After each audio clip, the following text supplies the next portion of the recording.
মার্ক্সবাদী দর্শনে পরিমাণের গুণে রূপান্তরের নিয়মটি অত্যন্ত গুরুত্বপূর্ণ। এই নিয়মটি পরিবর্তনের প্রক্রিয়া বা বিকাশের প্রকৃতি ব্যাখ্যা করে। পরিমাণগত পরিবর্তন গুণগত পরিবর্তনের সূচনা করে।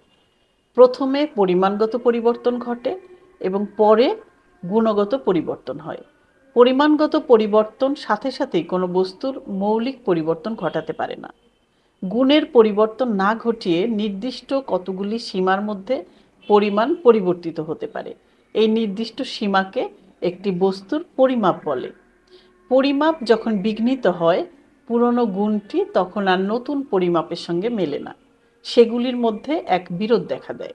সেই বিরোধ জটিল হয়ে উঠতে থাকে এবং শেষ পর্যন্ত তার নিরসন হয় নতুন গুণ গঠন ও এক নতুন পরিমাপের আত্মপ্রকাশের সাহায্যে।